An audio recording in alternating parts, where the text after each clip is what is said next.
आज से हम एक सीरीज शुरू कर रहे हैं ऑब्जेक्टिव क्वेश्चंस की, जिसमें हर क्वेश्चंस के हर चैप्टर के जो ऑब्जेक्टिव टाइप क्वेश्चंस है उनको हम करेंगे और साथ ही जो पिछले कई सालों से ऑब्जेक्टिव टाइप क्वेश्चंस किस तरह के आ रहे हैं उन पर भी डिस्कस करेंगे। तो प्यारे बच्चों, आज के इस लेक्चर में हम चैप्टर फर्स्ट है जो हमारा वास्तविक संख्याएं, उसमें से कुछ ऑब्जेक्टिव टाइप क्वेश्चंस देखते हैं।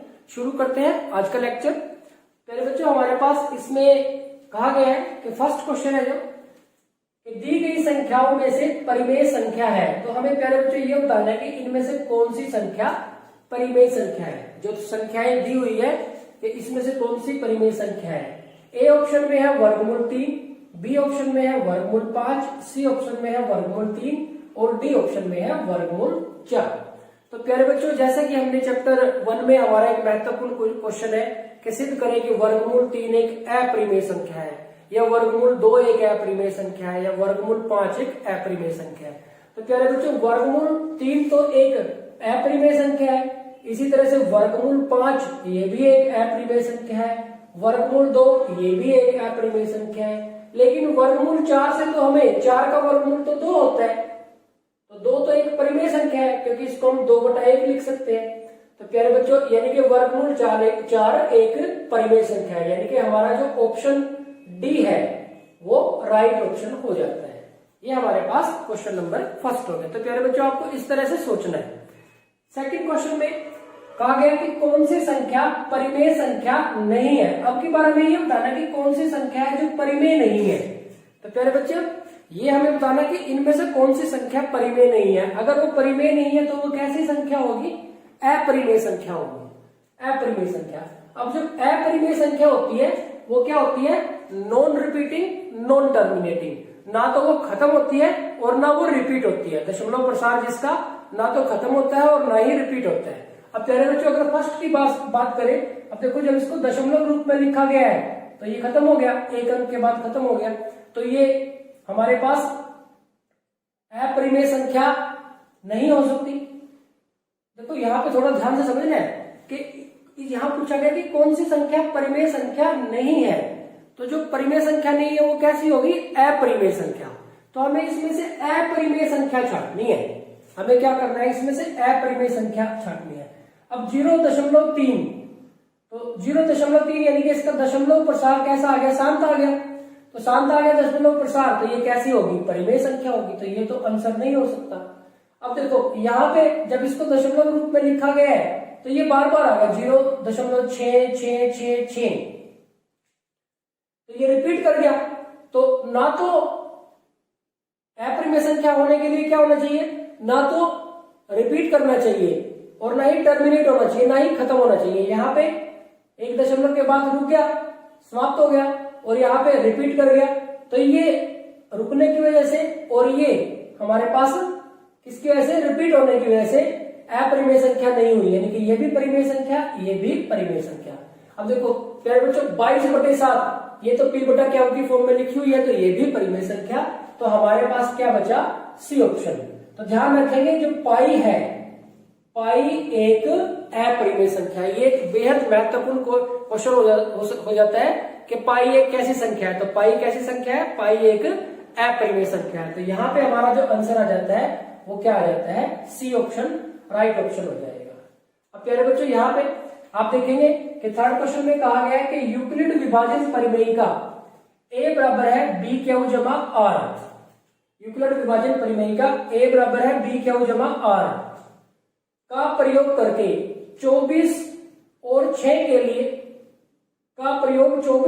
के लिए करने पर r यानी कि शेषफल का मान होगा। देखो, और आप इसको वैसे ही आपको कंफ्यूज करने के लिए इस तरह का क्वेश्चन बना दिया। अब आप सोच के देखो कि उसने कहा कि r यानी कि शेषफल का मान क्या होगा। जब हम 24 और 6 में से बड़ी संख्या 24 है, तो जो 24 को 6 से भाग करेंगे, 6 चौके 24 पूरा कट जाएगा हमारे पास। अब हम 24 को जब 6 से करेंगे, 6 चौके 24, तो ये 0 आ जाएगा। यानी कि जो 24 है वो कैसे बना होगा?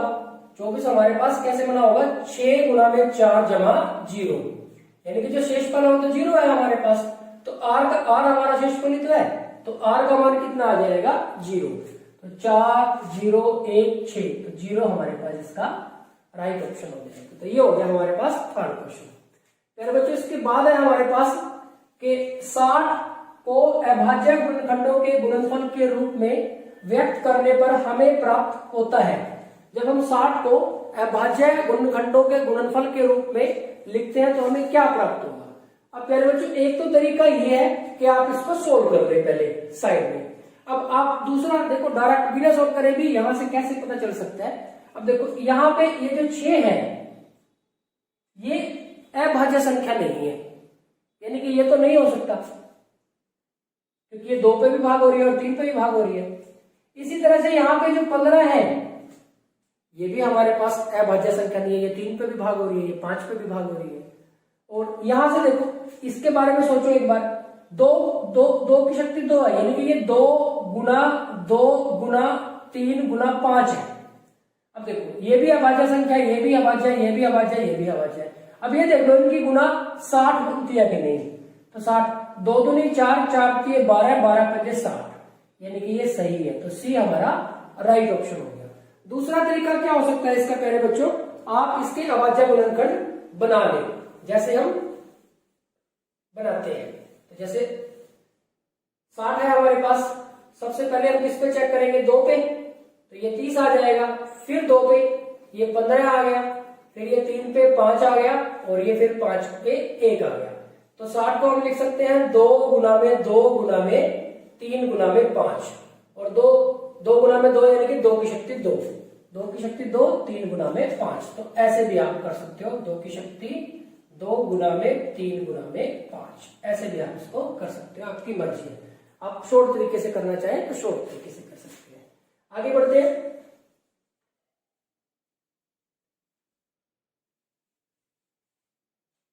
नेक्स्ट है हमारे पास 5th, सबसे छोटी विषम अभाज्य संख्या है। तो मेरे बच्चों अभाज्य संख्या कहां से शुरू होती है, 2 से। अभाज्य संख्या कौन सी होती है, जिसके सिर्फ 2 फैक्टर होते हैं, एक तो 1 और एक वो खुद। तो ये कहां से शुरू होती है, 2 से शुरू होती है। 2 के बाद 3, 3 के बाद 5, 5 के बाद 7, 9 नहीं आएगा क्योंकि 9 तो 1 और 9 के अलावा 3 से भी भाग हो जाएगी, फिर 11, फिर 13, इस तरह से चलती रहती है। अब प्यारे बच्चों आप इन अभाज्य संख्याओं के बारे में देखें तो सिर्फ 2 एक ऐसी संख्या है, ऐसी अभाज्य संख्या है जो सम है, सम अभाज्य संख्या। 2 के अलावा बाकी जितनी भी अभाज्य संख्याएं हैं, जितनी भी अभाज्य संख्याएं हैं सारी की सारी, वो सारी की सारी कैसी है, विषम है। और इनमें सबसे छोटी कौन सी होगी, जो सबसे पहले आएगी, तो सबसे पहले कौन सी आ रही है, 3। तो यहाँ पे हमारे पास 3 एक ऐसी अभाज्य संख्या है जो कैसी है, विषम है। अच्छा अगर आपसे पूछे जाए कि सबसे छोटी सम अभाज्य संख्या 2, सबसे छोटी सम अभाज्य संख्या 2, सबसे बड़ी सम अभाज्य संख्या एक ही है, बस यही छोटी है यही बड़ी है, सारा कुछ यही है। तो कितनी सम अभाज्य संख्याएं है, एक ही है, बस ये कौन है, वो 2। तो ये आपको ध्यान रखना थोड़ा। तो यहां से सबसे यहां पूछा गया था सबसे छोटी विषम अभाज्य संख्या, तो कौन सी हो जाएगी वो हमारे पास ऑप्शन ए में 1, 2, ये तो अभाज्य संख्या ही नहीं है, ये सम है। अब ये देखो विषम अभाज्य संख्या तो है लेकिन सबसे छोटी नहीं है, सबसे छोटी कौन सी है, 3। अब प्यारे बच्चों मैं अगर यहां से विषम शब्द को हटा दूं, मान लो मैं विषम शब्द को यहां हटा दूं, तो सबसे छोटी अभाज्य संख्या, तो सबसे छोटी अभाज्य संख्या कौन सी हो जाएगी, 2। तो फिर इसका आंसर आ जाएगा हमारे पास 2। ये बात आपको ध्यान रखनी है। आगे बढ़ते हैं क्वेश्चन नंबर 6 की तरफ।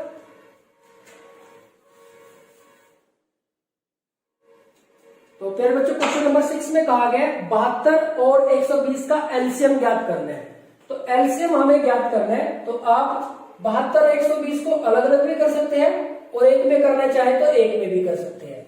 जैसे इस तरह से अलग अलग भी कर सकते हैं, 120 2 पे किया, 36 फिर 2 पे किया, 18 फिर 2 पे किया 9 और 3 पे किया 3 और फिर 3 पे किया तो 1 आ गया, 2 पे किया तो 60 आ गया, फिर 2 पे किया तो 30 आ गया, फिर 2 पे किया तो 15 आ गया, 3 पे किया तो 5 आ गया और 5 पे किया तो 1 आ गया।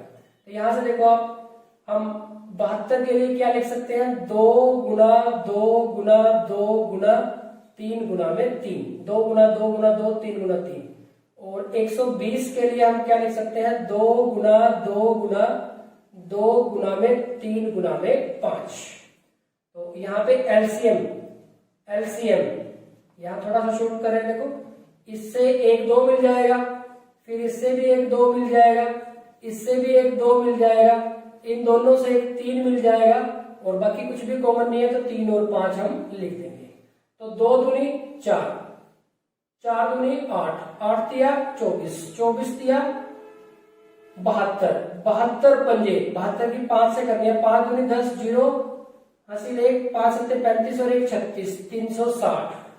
तो आप देख लें इसमें 360 है कि नहीं, अगर 360 है तो इसका मतलब ये राइट ऑप्शन होगा। तो हमारा पहला ही ऑप्शन 360 है, तो ये हमारे पास राइट ऑप्शन है। तो प्यारे बच्चों, इसका एक दूसरा तरीका भी होता है, अगर आप उस तरीके से भी चलना चाहें तो उसको भी एक बार देख लें। जैसे हमने ये दोनों अलग अलग किए हैं, 72 और 120 को अलग अलग किया है हमने यहाँ पे, आप चाहो तो इनको इकट्ठा भी कर सकते हो, आप इनको चाहो तो एक बार में इकट्ठा ही ले सकते हैं। उसको देखिए आप कैसे करेंगे। मान लो आप इनको एक में ही ले लेते हो, 72 और 120, तो पहले आपको वो चेक करने, तो वो अभाज्य गुणनखंड लेने जो दोनों को काटता है। जैसे 2 पे किया तो ये 36 आ गया और ये 60 आ गया, फिर 2 पे किया तो ये 18 आ गया और ये 30 आ गया, फिर 2 पे किया तो ये हमारे पास 9 आ गया और ये 15 आ गया, अब 3 पे किया तो ये 3 आ गया और ये 5 आ गया। अब इकट्ठे नहीं कटते ये, तो आप लिख सकते हो, आप 3 पे किया तो 1 आ गया, ये 5 ऐसे ही लिख दिया, और 5 पे किया तो ये 1 आ गया। तो एलसीएम हमारे पास हो जाएगा 2 गुना में 2 गुना में 2 गुना में 3 गुना में 3 गुना में 5, 2 दूनी 4, 4 दूनी 8, 8 दिया 24, 24 दिया 72 और 72 की 5 पे करेंगे तो 360 आ जाएगा। तो एक में ही आप लेके चल सकते हैं। एक तो बात ध्यान रखनी है, अभाज्य गुणनखंड लेने हैं और पहले वो लेने हैं जो मतलब पूरे पूरे दोनों को काट दे। ऐसे अभाज्य गुणनखंड लेने हैं जो दोनों के हों, गुणनखंड दोनों के पहले वो लेने हैं, फिर जो बाकी के जो बच जाएंगे बाद में। अब देखो ये यहाँ पे आने के बाद और यहाँ तक तो थे ये वाले चारों, इसके बाद बेशक आप इन दोनों को ऐसे ही लिख दें क्योंकि इनमें कुछ कॉमन तो है ही नहीं है, तो आप इन दोनों को ऐसे भी लिख सकते हैं या फिर लास्ट तक एक एक तक ले जाए उसमें भी बना सकते हैं, वो आपकी मर्जी है, दोनों में से कौन सा तरीका करते हैं। प्यारे बच्चों, ठीक इसी तरह से आगे बढ़ते हैं। ये हमने एलसीएम का एक क्वेश्चन किया है, एलसीएम और एचसीएफ का क्वेश्चन इंपोर्टेंट होता है हमारे पास।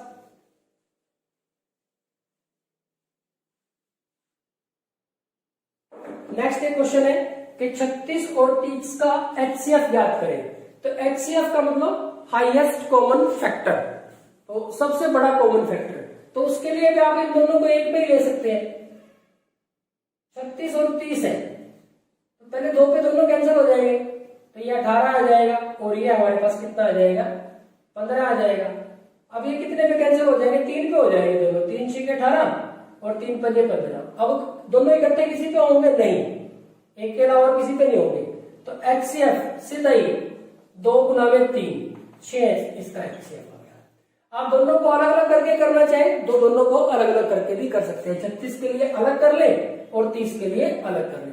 तो यहाँ पे हमारे पास जो 36 और 30 है उसका एचसीएफ आ जाएगा 6, तो सी हमारा राइट ऑप्शन हो जाएगा। तो ये हो गया मेरे बच्चों हमारे पास 7th क्वेश्चन। आगे बढ़ते हैं क्वेश्चन नंबर 8 की तरफ। क्वेश्चन नंबर 8 में कहा गया है कौन सी परिमेय संख्या का दशमलव प्रसार अशांत है। तो ये बताना कि कौन सी परिमेय संख्या का दशमलव प्रसार अशांत है। तो प्यारे बच्चों, आपको देखना है कि जो परिमेय संख्या दी हुई है ये अंश है, ये हर है, ऊपर वाला अंश नीचे वाला हर। तो अगर आपको हर में हर को जब अभाज्य गुणनखंड के रूप में लिखेंगे उसके अंदर जो गुणनखंड है 2 आए 5 आए या दोनों आ जाए, सारे 2 हो सारे 5 हो, कुछ 2 हो और कुछ 5 हो, लेकिन 2 और 5 के अलावा और कोई अभाज्य गुणनखंड नहीं होना चाहिए। अगर गुणनखंड 2, 5 या दोनों है तो उसका जो दशमलव प्रसार है वो कैसा होगा, शांत होगा। अगर 2 और 5 के अलावा कोई और अभाज्य गुणनखंड आ गया तो उसका दशमलव प्रसार अशांत होगा। ये आपको ध्यान रखना है।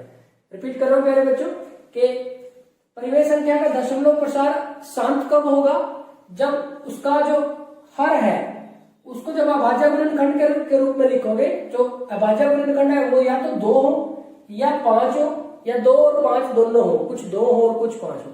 लेकिन 2 और 5 के अलावा अगर कोई और आ गया तो दशमलव प्रसार कैसा हो जाएगा, अशांत हो जाएगा। तो यहां से अब हमें इनके अभाज्य गुणनखंड देखने हैं बना के। अब सबसे पहले तो है हमारे पास 1325। अब देखो 2 पे तो कैंसिल होता नहीं, 3 पे 5 और 2 7, 7 और 3 10, 10 और 1 11, 5 और 2 7 और 3 10 और 1 11, तो 3 पे भी नहीं हो सकता तो 5 पे ही करते हैं। 5 दूनी 10, 3 बच के 5 6 30, 2 बच गए और 5 5 25। फिर 5 पे किया, 5 5 25, 5 5 25, 1 और 5 3 15। तो ये आ गया हमारे पास प्यारे बच्चों। अब तो ये तो 53 ही हो सकता है। तो 1325 इसको हमने लिखा 5 गुना में 5 गुना में 53। अब देखो 5 कोई दिक्कत नहीं है, ये भी 5 में कोई दिक्कत नहीं है, लेकिन 2 और 5 के अलावा कोई और नहीं होना चाहिए था। तो इसकी वजह से इसका जो दशमलव प्रसार है वो कैसा हो गया, अशांत हो गया। किसकी वजह से अशांत हुआ, इसकी वजह से हो गया क्योंकि हमारे पास जो दशमलव प्रसार है, कौन सी परिमेय संख्या का दशमलव प्रसार अशांत है। तो अशांत के लिए हमें देखना है कि 2 और 5 के अलावा और कौन सा आ गया। तो यहाँ पे 1325 में ये हमारे पास अशांत हो गया। तो दूसरे पार्ट में अगर देखें, बात करें, अगर सबकी बात कर ले तो यहाँ अगर 8 के लिए तो 2 पे 4, फिर 2 पे 2 और फिर 2 पे 1। तो 8 के लिए तो देखो सारे 2 ही आए, 8 2 गुना में 2 गुना में 2, तो ये 8 हो गया हमारे पास। तो ठीक है, इसमें कोई दिक्कत नहीं है। तो ये तो कैसा है, हमारा शांत है। अगले वाला देखते हैं, तीसरे वाले पार्ट में देखते हैं। तीसरे पार्ट में हमारे पास 455, 2 पे तो कैंसिल होता नहीं, और यहाँ पे हमारे पास 5 और 5 10 और 4 14 है, तो ये 3 पे भी नहीं होता। तो 5 पे किया, 5 5 9 45 और 5 1 5। अब ये 7 पे करेंगे तो 13 आ जाएगा और 13 पे करेंगे तो 1 आ जाएगा। तो 455 ये 5 गुना में 7 गुना में 13।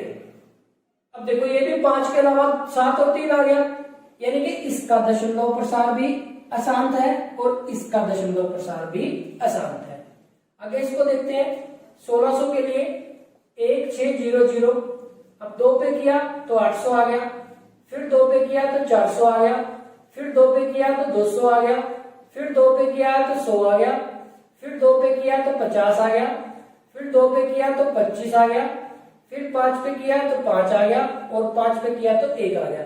अब प्यारे बच्चों देखो सारे अभाज्य गुणनखंड क्या है, या तो 2 है और या फिर 5 है, तो ये भी शांत होगा। अब यहाँ पे 2 ऑप्शन है जो सही है, यहाँ पे 2 ऑप्शन हो गए जो सही हो गए। इसका अर्थ ये हो गया कि इन दोनों में से आप किसी पे भी टिक मार्क करते हैं, इन दोनों में से आप किसी पे भी टिक मार्क करते हैं तो आपका आंसर सही होगा। ये कई बार इस तरह की मिसप्रिंट हो जाती है, ये गलती हो जाती है। आप ये कह सकते हो कि मुझसे भी कहीं ना कहीं इस क्वेश्चन में इसको लिखते हुए कहीं ना कहीं मिस्टेक होगी, तो आप ध्यान रखेंगे कि ए और सी इसके दोनों ही, इन दोनों के जो दशमलव प्रसार है वो कैसे होंगे, अशांत होंगे। तो यहाँ पे अगर हम एक को चेंज कर ले, मान लो इसकी जगह पे, सी की जगह पे मैं ये लिख दूं, मैं अब ये तो देखो शांत है, दोनों क्लियर है, और मैं अगर यहां इसकी जगह पे ऐसे लिख दूं कि ये तो है 15/16 है, और यहां पे मैं लिख दूं 13/21। अब आप देखो 16 के तो 2 दूनी 4 दूनी 8 दूनी 16 हो जाएगा, इसमें तो सारे 2 आएंगे। तो ये तो शांत होगा। और यहाँ पे इसके जो गुणनखंड बनेंगे अभाज्य गुणनखंड वो 3 और 7 बनेंगे। तो 3 और 7 बनेंगे यानी कि 2 और 5 के अलावा 3 भी आ गया, 7 भी आ गया। तो इसका मतलब ये हमारे पास इसका आंसर हो जाएगा। तो ये आपको इस तरह से थोड़ा ध्यान रखना है। आगे बढ़ते हैं क्वेश्चन नंबर 9 की तरफ। क्वेश्चन नंबर 9 भी कुछ इसी तरह से है।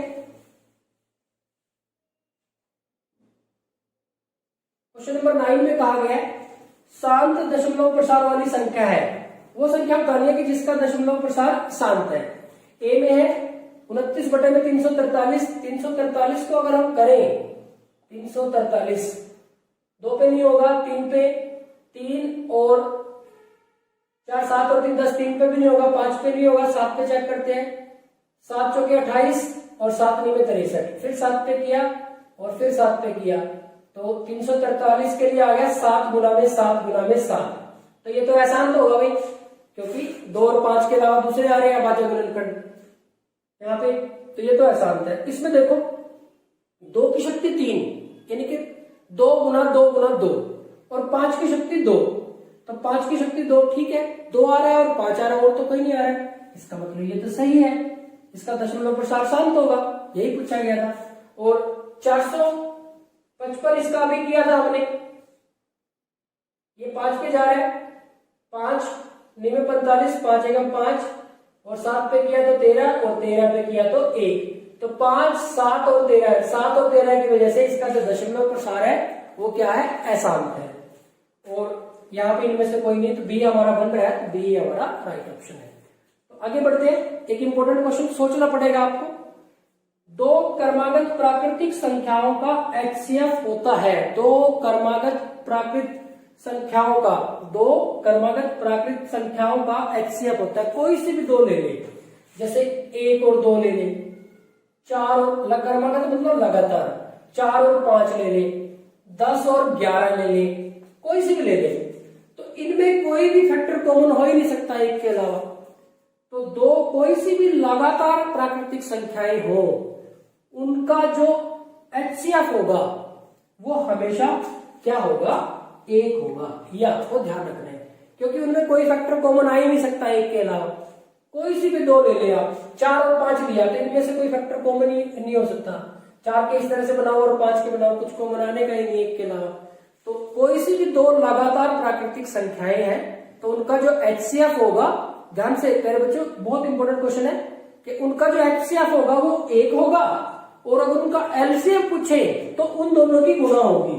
अगर उनका LCM पूछे तो उनका गुणनफल होगा, अगर LCM पूछा जाता है, और अगर HCF पूछा जाता है तो उनका 1 होगा। अध्याय 2 जिसका नाम है बहुपद, उसके कुछ महत्वपूर्ण ऑब्जेक्टिव टाइप क्वेश्चंस शुरू करते हैं।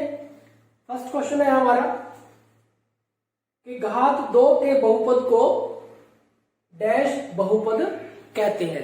प्यारे बच्चों ऑब्जेक्टिव टाइप क्वेश्चन में आपके पास ऑप्शनल MCQs भी आ सकते हैं, ऑप्शनल जिसमें ऑप्शन दिए होते हैं, ब्लैंक्स भी आ सकते हैं, फिल इन द ब्लैंक, और आपके पास 1 वर्ड भी आ सकते हैं, यानी कि आपको 1 या 2 वर्ड्स या डिजिट आपको लिखना पड़ सकता है। तो यहाँ ब्लैंक की फॉर्म में दिया है जो ऑब्जेक्टिव टाइप क्वेश्चन है। इसमें कहा गया है घात 2 के बहुपद को डैश बहुपद कहते हैं। जिसकी घात 2 हो उस बहुपद को हम क्या कहते हैं प्यारे बच्चों, द्विघात बहुपद। तो हम यहाँ पे लिख देंगे द्विघात, द्विघात बहुपद। ठीक इसी तरह से हमारे पास क्वेश्चन नंबर 2 है, और क्वेश्चन नंबर 2 में कहा गया है कि रैखिक बहुपद की घात होती है। मेरे बच्चों रैखिक बहुपद वो होता है जिसका, जैसे अगर हम ग्राफ बनाते हैं इसका, तो वो एक रेखा बनता है। तो रैखिक बहुपद जैसे 2x = 3, 3y = 5, x - 5, 2x - 5। तो इस तरह के जो बहुपद है उसको हम क्या कहते हैं, रैखिक बहुपद। यानी कि इसकी जो घात होगी कितनी होगी, देखो 1 1 1। तो जो रैखिक बहुपद होता है उसकी जो घात होती है वो कितनी होती है, 1 होती है। रैखिक बहुपद की घात 1 होती है। और द्विघात बहुपद की, जैसे नाम से ही पता चल गया कि द्विघात यानी कि घात 2, तो द्विघात बहुपद की घात 2 होती है। तो यहाँ पे रैखिक बहुपद की घात कितनी होती है? 0 1 3 2, तो बी 1 होती है। तो बी हमारा राइट ऑप्शन है। प्यारे बच्चों आगे बढ़ते हैं। जैसे घात n के किसी बहुपद के अधिक से अधिक शून्यक हो सकते हैं, यानी कि यहाँ पे ये पूछा गया है कि घात n के किसी बहुपद के कितने शून्यक हो सकते हैं, अधिक से अधिक। तो प्यारे बच्चों जितनी घात होती है ज्यादा से ज्यादा उतने शून्यक हो सकते हैं।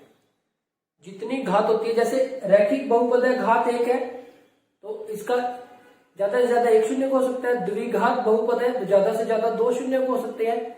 और घात अगर n है तो ज्यादा से ज्यादा कितने शून्यक हो सकते हैं? n शून्यक हो सकते हैं।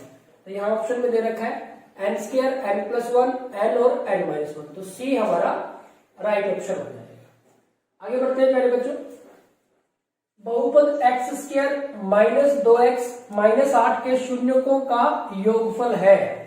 अब प्यारे बच्चों देखो, शून्यकों का योगफल और शून्यकों के गुणनफल का हमारे पास फॉर्मूला है।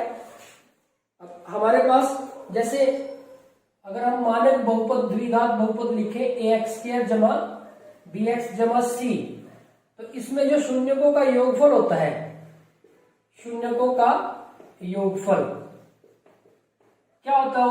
-b बटे में, और शून्यकों का गुणनफल, शून्यकों का गुणनफल वो होता है c बटे में। अब आप देखेंगे कि बहुपद, इस बहुपद में अगर हम बात करें तो a का मान कितना है? 1, ax², x² का गुणांक, b का मान कितना है? -2, और c का मान कितना है? -8। और हमें क्या निकालना है कि शून्यकों का योगफल। फॉर्मूला हो गया हमारे पास -b बटे में a। अब देखो -b का मान कितना है? -2, तो ब्रैकेट में लिखा -2 बटे में a का मान कितना है? 1। तो ये माइनस माइनस क्या हो जाएगा? प्लस हो जाएगा। तो 2 बटे में 1 यानी कि 2 आ जाएगा। तो प्यारे बच्चों शून्यकों का योगफल कितना हो गया? 2। तो यहाँ पे हमारे पास ये जो बहुपद हो गया, इसमें शून्यकों का योगफल कितना हो गया? ऑप्शन में दे रखा है 1 4 3 और 2, तो इसका डी राइट ऑप्शन हो गया। तो यहां से आपको ये जो 2 फॉर्मूले हैं वो ध्यान रखने हैं कि शून्यकों का योगफल क्या होता है? -b बटे में। देखो माइनस और b का मान -2, तो माइनस माइनस प्लस का 2 और बटे में 1 यानी कि 2 आ गया हमारे पास।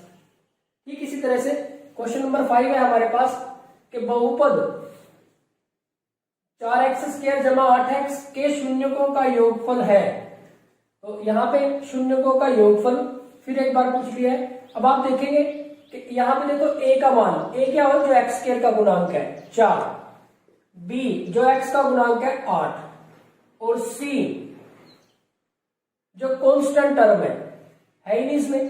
देखो x² का गुणांक हो गए, ये x² का गुणांक हो गया, ये x का c है ही नहीं, तो c हमारे पास कितना है इसमें? 0।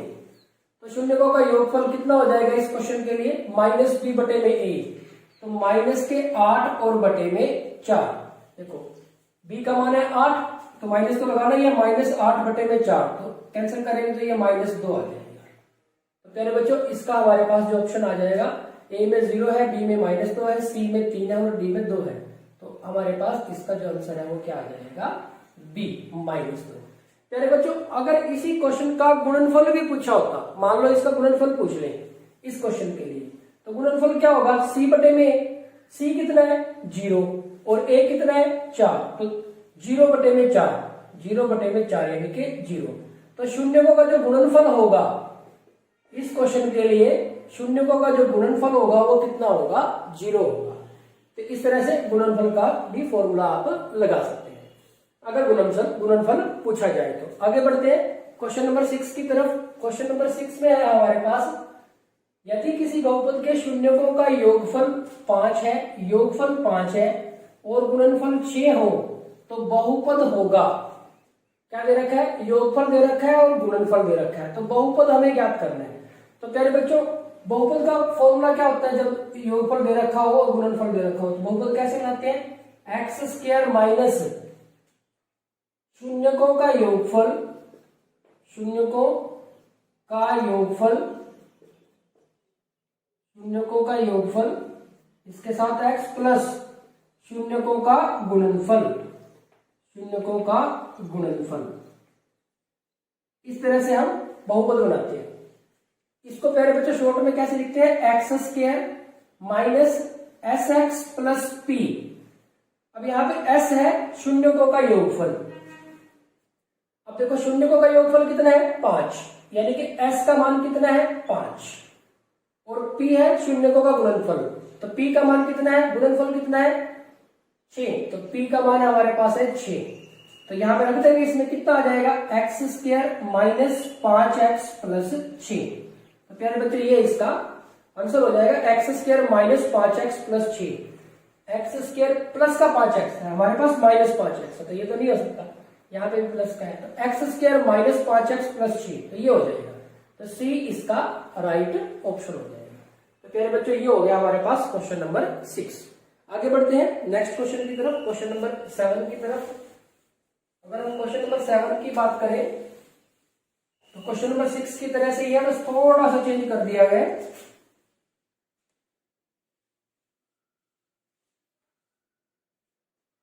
क्वेश्चन नंबर 7 में है हमारे पास, यदि किसी बहुपद के शून्यक 3 और -2 हो तो बहुपद होगा। देखो प्यारे बच्चों क्वेश्चन नंबर 6 और 7 में थोड़ा सा फर्क है।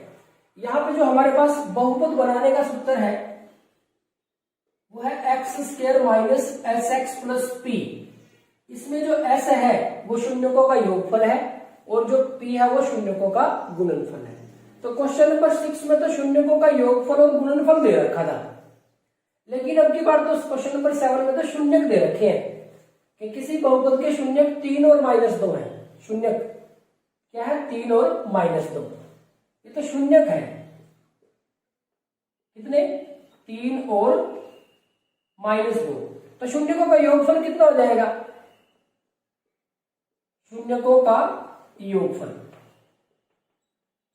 जिसको हम एस से लिखते हैं, इन दोनों को जोड़ देंगे, 3 को और -2 को जोड़ेंगे तो 1 मिलेगा, और शून्यकों का गुणनफल, शून्यकों का गुणनफल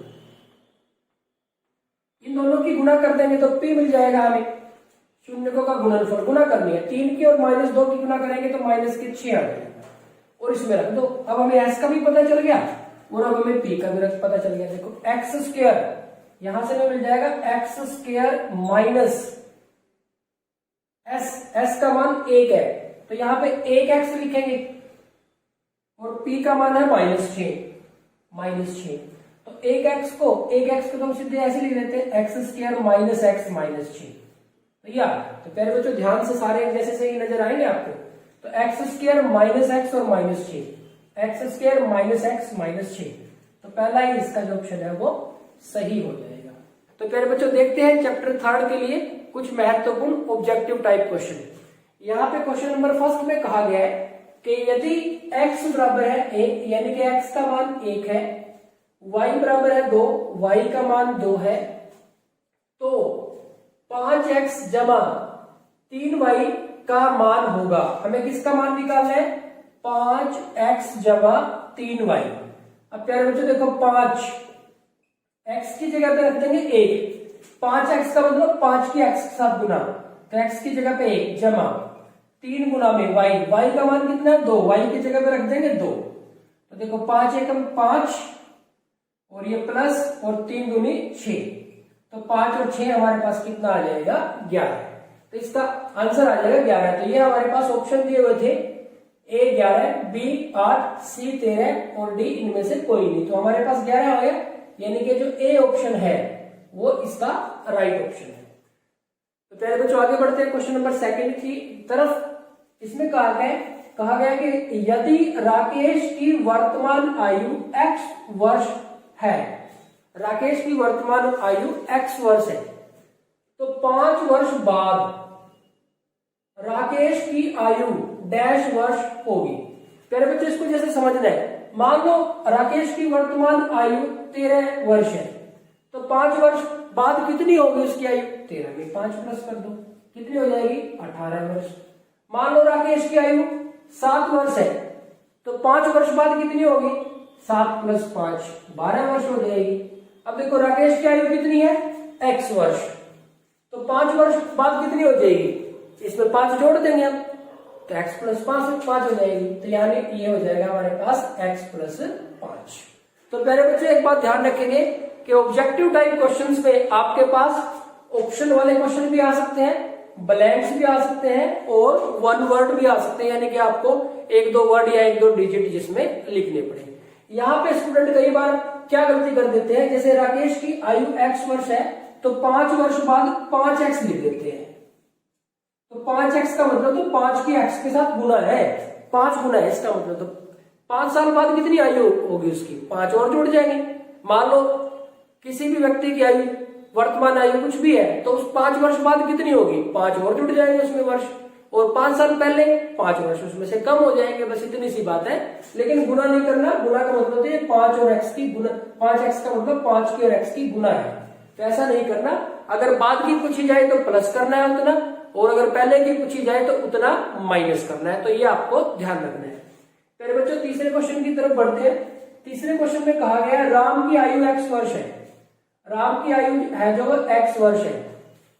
राम के पिताजी की आयु राम की आयु के 2 गुने से 7 वर्ष कम है, तो राम के पिताजी की आयु कितने वर्ष है। अब देखो यहाँ पे ना ऑप्शन दिया ना ब्लैंक दिया, यानी कि आपको यहाँ पे वन वर्ड, यानी कि बहुत छोटा क्वेश्चन है, वेरी शॉर्ट टाइप क्वेश्चन हो गया हमारे पास, उसको सोल्व करना है हमें ये। तो इस तरह के क्वेश्चन भी आपके पास आ सकते हैं, यानी कि एक दो वर्ड आपको लिखना पड़ जाए। तो प्यारे बच्चों यहाँ पे देखो राम की आयु कितने वर्ष है, x वर्ष, और उसके पिता की आयु कितनी है, राम के पिताजी की आयु राम की आयु के दुगने, इसका दुगना करेंगे तो कितना हो जाएगा 2x, 2 से गुना करेंगे तो कितना हो गया 2x से 7 कम, तो 2x में से 7 कम करने हैं, तो 7 कम करने हैं तो माइनस का 7 कर देंगे, और 7 ज्यादा करने होते तो प्लस का 7 कर देते। तो यही हमारे पास आंसर है। तो कहा गया था राम के पिताजी की आयु कितने वर्ष है, तो कितने वर्ष है 2x माइनस 7 वर्ष। तो प्यारे बच्चों ये इसका आंसर आ जाएगा। ध्यान रखना है यहाँ पे कहा गया था कि राम की आयु x वर्ष है, राम के पिताजी की आयु राम की आयु के 2 गुने। अब राम की आयु x है तो उसका 2 गुना कितना हो जाएगा 2x, और उससे 7 कम तो माइनस 7। अगर वो कहते हैं कि 7 ज्यादा तो प्लस का 7 हो जाता। ये आपको ध्यान रखना है। तो पहले बच्चों ये हो गया हमारे पास क्वेश्चन नंबर 3। आगे बढ़ते हैं क्वेश्चन नंबर 4 की तरफ। क्वेश्चन नंबर 4 में कहा गया है किसी ग्राफ पर रैखिक समीकरण युग्म, यानी कि समीकरण युग्म का एक अद्वितीय हल है। किसी ग्राफ पर समीकरण युग्म यानी कि रैखिक समीकरण युग्म का जो हल है वो अद्वितीय हल है। यहां पे आप चाहो तो रैखिक भी लिख सकते हो कि रैखिक समीकरण युग्म का एक अद्वितीय हल है। तो दोनों रेखाएं परस्पर कैसी होंगी। तो प्यारे बच्चों देखो ग्राफ पेपर पर जब हम प्लॉट करते हैं तो अद्वितीय हल कब होता है, जब दोनों रेखाएं आपस में काटती हैं। तो यहां से देखो अगर इस तरह से आ जाए, दोनों रेखाएं आपस में काटे तो अद्वितीय हल होता है। और ग्राफ बनाया एक रेखा उसके ऊपर ही दूसरी रेखा आ गई तो फिर वो कैसे हो जाते हैं, अनेक हल हो जाते हैं, जिसको हम अनंत हल भी बोल देते हैं, अनेक हल भी बोल देते हैं। और तीसरा केस हो जाता है एक रेखा दूसरी उसके समांतर, तो इसमें कोई हल नहीं होता। तो यहाँ पे अद्वितीय कब होता है, जब दोनों रेखाएं आपस में प्रतिच्छेद करती है। यानी कि कैसी रेखा होगी, देखो ये कैसी रेखाएं होंगी, प्रतिच्छेदी रेखाएं। ये कैसी रेखाएं होगी, समांतर रेखाएं। और ये कैसी रेखाएं होगी, संपाती रेखाएं। अब प्यारे बच्चों देखो संपाती, अगर अद्वितीय हल की बात करें तो अद्वितीय हल का मतलब एक हल। तो एक हल कब होता है, जब प्रतिच्छेदी रेखाएं होती है। अनेक हल कब होते हैं, जब संपाती होते हैं। कोई हल नहीं कब होता है, जब रेखाएं कैसी हो, समांतर, यानी कि यहीं पे कहीं पे आपस में काट ही नहीं रही है, कहीं पे आपस में मिल ही नहीं रही, तो यहाँ कोई हल नहीं है। इसके लिए जो नियम होता है वो हमारे पास क्या होता है, A1 बटे में A2 बराबर नहीं है B1 बटे में B2। ये तो है एक हल के लिए। अब A1 बटे में A2 अगर बराबर आ जाए B1 बटे में B2 और बराबर आ जाए C1 बटे में C2 तो फिर अनेक हल हो जाते हैं। और अगर A1 बटे में A2 बराबर है B1 बटे में B2 के लेकिन बराबर नहीं है C1 बटे में C2 के, तो फिर क्या हो जाता है, कोई हल नहीं है, कोई हल नहीं।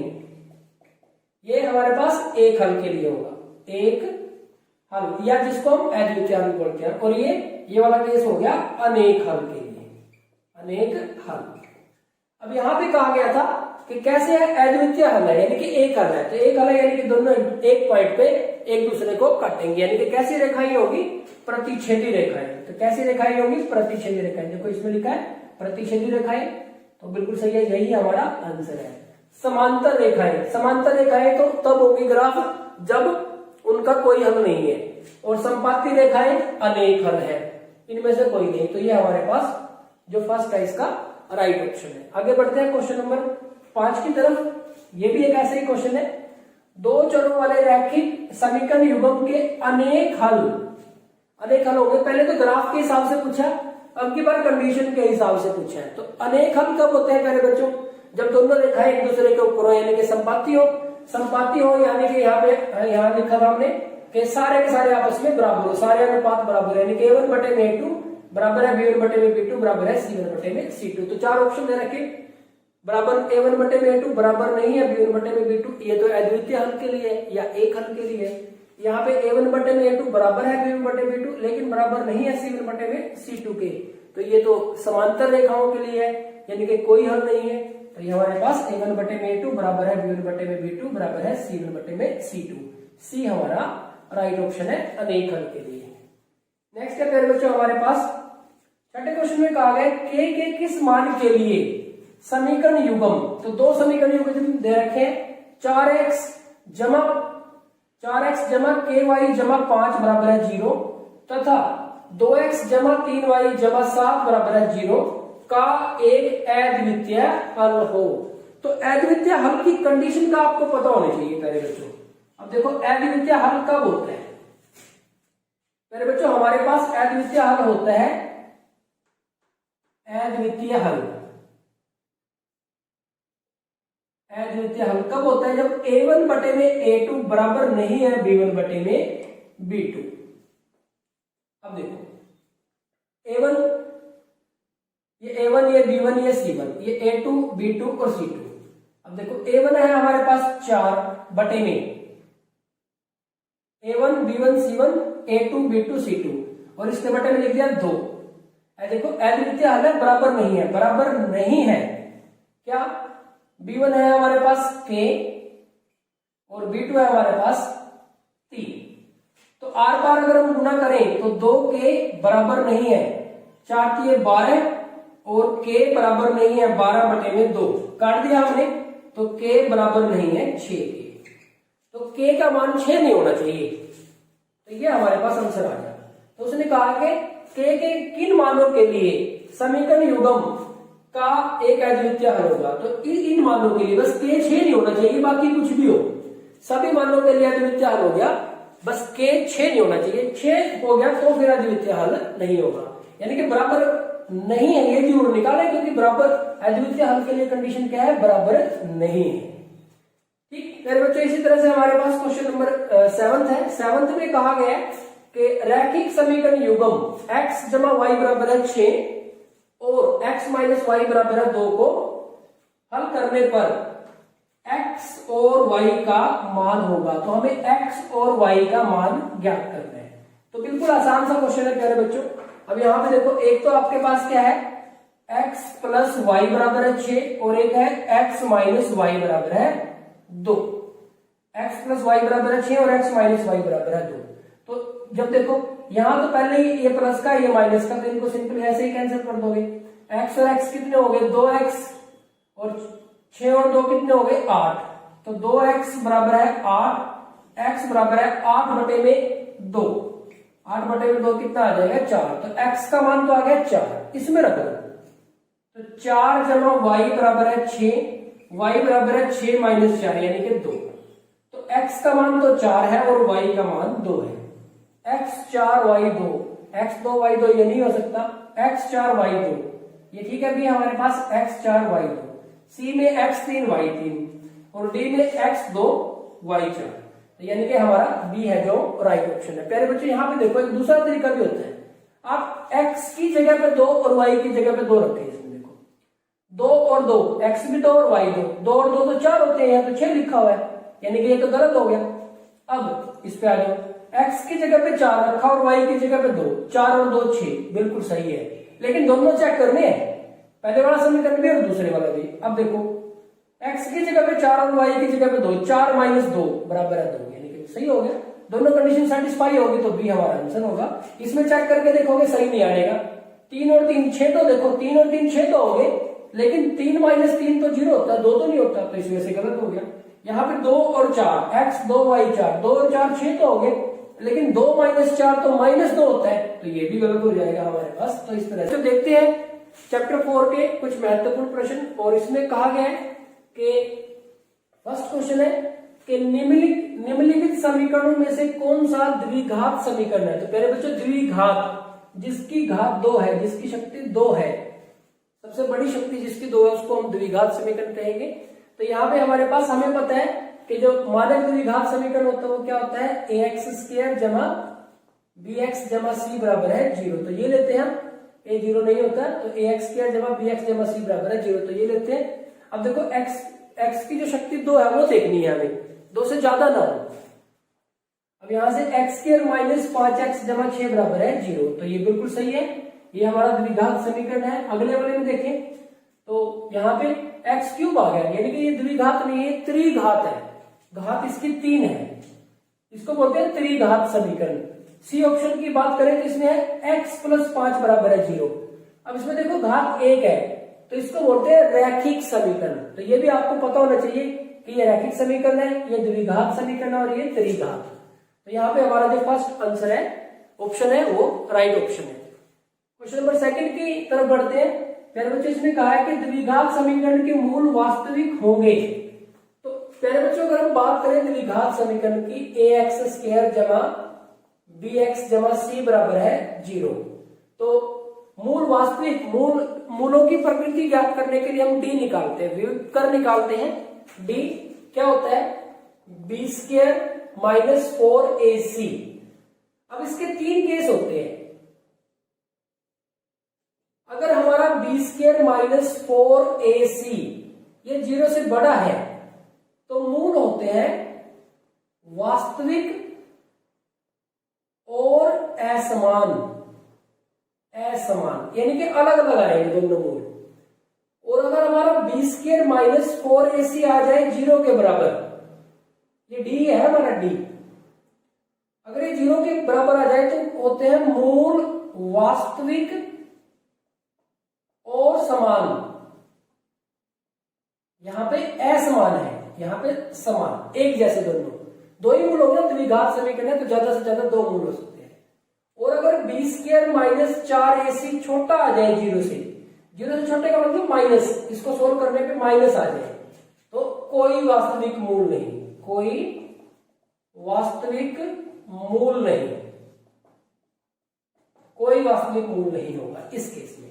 अब प्यारे बच्चों देखो, वास्तविक तो जब b² माइनस 4ac 0 से बड़ा होता है तब भी होते हैं, और जब 0 के बराबर होता है तब भी होते हैं। बस फर्क सिर्फ इतना है, अगर 0 से बड़ा हो तो दोनों मूल असमान होंगे, और अगर 0 के बराबर हो तो समान होंगे। अब यहाँ पे हमारे पास क्वेश्चन है कि द्विघात समीकरण के मूल वास्तविक होंगे। वास्तविक की बात की है, समान या असमान की बात नहीं की होगी।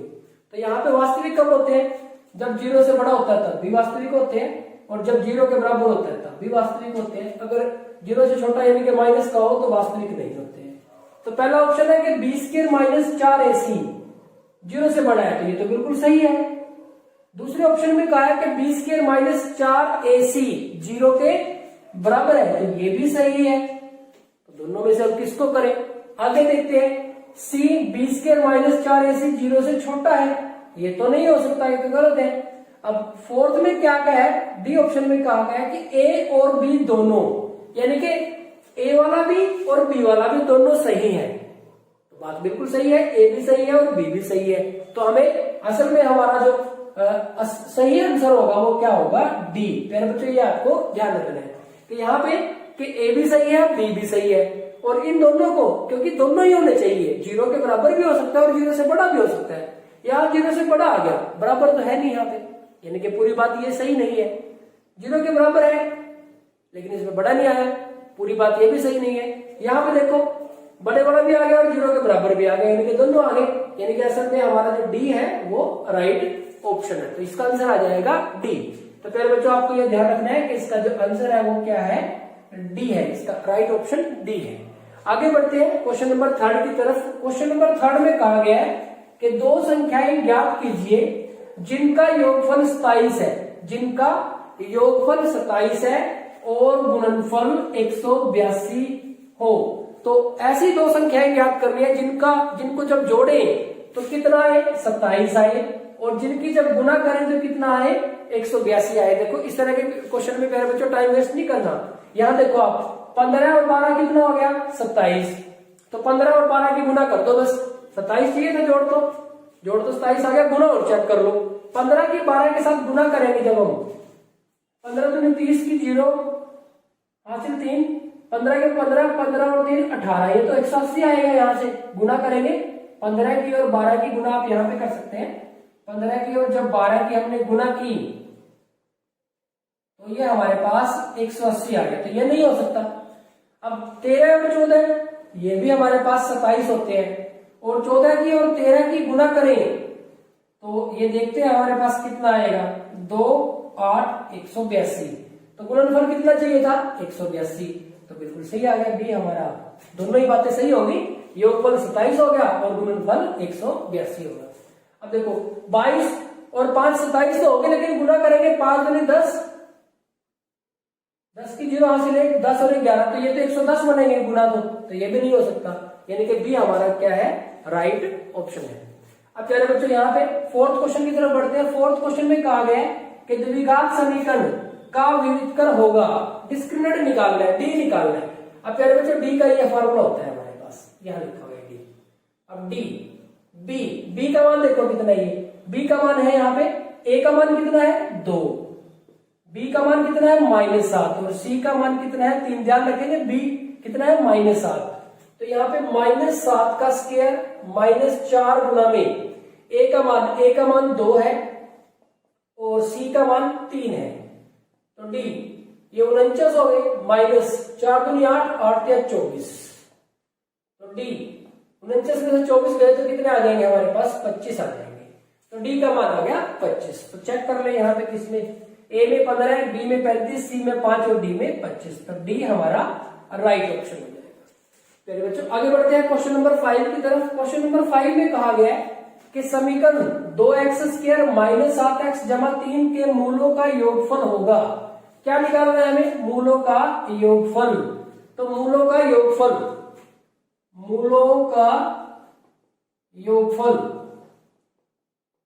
क्या होता है प्यारे बच्चों, -b बटे में a होता है। अब देखो यहां पे हमारे पास a कितना है 2, इधर लिख लेते हैं, साफ साफ लिख लेते हैं। यहाँ पे a का मान कितना है 2, b का मान कितना है -7 और c का मान कितना है 3। रख दो इसमें, b का मान देखो -7 है और ये आगे भी माइनस प्लस का 7 और a का मान है 2, तो 7 बटे 2, तो मूलों का योगफल आ जाएगा 7 बटे 2। 7 बटा 2 a में नहीं है, b नहीं है, c 7 बटा 2, तो c हमारे पास क्या हो जाएगा, राइट ऑप्शन हो जाएगा। फिर बच्चों आगे बढ़ते हैं। ठीक इसी तरह से जैसे योगफल पूछा है, एक में गुणनफल पूछा हुआ है, तो समीकरण यानी कि द्विघात समीकरण के मूलों का गुणनफल होगा।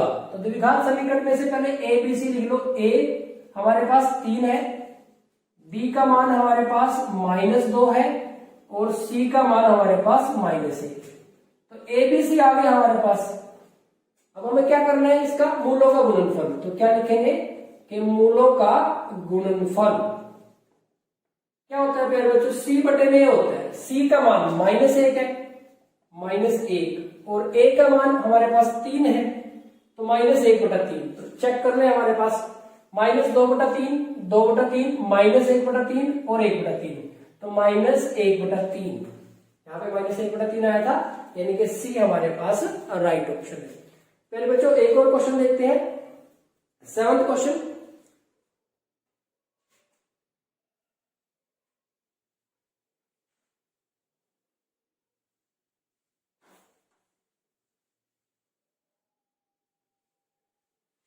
सेवंथ क्वेश्चन में कहा गया कि द्विघात समीकरण के मूल होंगे, तो हमें मूल ज्ञात करने हैं। तो यहाँ पे पहले बच्चों देखो हम समीकरण लिख लेते हैं, x² - 3x -10 बराबर है 0। तो आप देख ले एक बार जोड़ कितना होना चाहिए और गुना कितनी होनी चाहिए।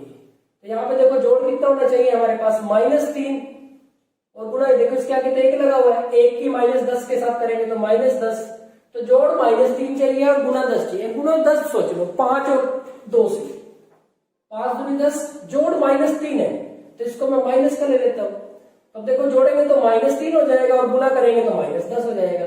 अब इसकी जगह पे लिख देंगे आप, तो ये हो जाएगा x² माइनस का 5x और प्लस का 2x -10 बराबर है 0। अब देखो x कॉमन ले लिया, x -5 प्लस का 2 कॉमन ले लिया, इसमें से 2 एकम 2 x आ गया और 2 पंजे 10 5 आ गया। अब x -5 कॉमन ले लिया और ये x प्लस 2 हो गया। तो एक बार तो x -5 0 के बराबर और एक बार x प्लस 2 0 के बराबर। तो यहां से आ गया x बराबर है 5 और यहां से आ गया x बराबर है -2। तो 5 और -2 ये हमारे पास इसके मूल होंगे। तो देखिए 5 और -2 किसमें आएगा, 5 और -2, 5 और -3, 5 और -2। तो यहाँ देखो चेक करें, यहाँ पे 5 और -2 है, यहाँ पे देखो -5 और 2 उल्टा भी दिया हुआ, तो हमारे पास है 5 और -2। तो B is the right option. तो पहले बच्चों इसका एक और तरीका भी हो सकता है क्वेश्चन को हल करने का। देखो कैसे, आपके पास दे रखा है x² माइनस 3x -10 बराबर है 0। पहला ऑप्शन देखो 5, x बराबर 5, इसमें x की जगह पे 5 रखें, 5 पंजे 25, 5 3 15 और -10 बराबर है 0। तो 25 ये भी माइनस के 25, 25 -25 बराबर है 0। ये तो बात सही है, 5 तो ठीक हो गया। अब -3 रखो, -3 रखा तो -3 का स्क्वायर है, माइनस तो प्लस हो जाएगा, प्लस का 9। अब ये -3 x की जगह पे -3 रखेंगे तो -3 की -3 के साथ गुना 9 हो जाएंगे, माइनस के 10 बराबर है 0। 18 -10 तो 8 होता है, 8 बराबर है 0। तो ये बात तो गलत होगी, इसका मतलब ये तो नहीं हो सकता, इसकी वजह से नहीं हो सकता, -3 की वजह से।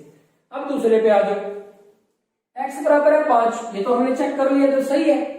अब -2 चेक करो, -2 का स्क्वायर करेंगे तो कितना आ जाएगा, -2 का वर्ग, माइनस प्लस हो जाएगा तो प्लस का 4 हो गया, और -3 की -2 के साथ करेंगे तो प्लस के 6 हो जाएंगे, और माइनस के 10 बराबर है 0। तो देखो 10 - 10 बराबर है 0। तो ये भी सही हो गया, यानी कि 5 भी सही हो गया और -2 भी सही हो गया, इसका मतलब बी हमारा राइट ऑप्शन हो गया। तो एक दूसरा तरीका ये हो सकता है। तो प्यारे बच्चों ये जो तरीका है इस क्वेश्चन के लिए तो ठीक रहेगा, लेकिन मान लो जो मूल है ऐसे आ जाए -2/3 और 4/5 और वो सबसे लास्ट में हो ऑप्शन, तो उस केस में आपके लिए बहुत बड़ी कैलकुलेशन हो जाएगी। देखते एक तो आपको एलसीएम वगैरह लेना पड़ेगा,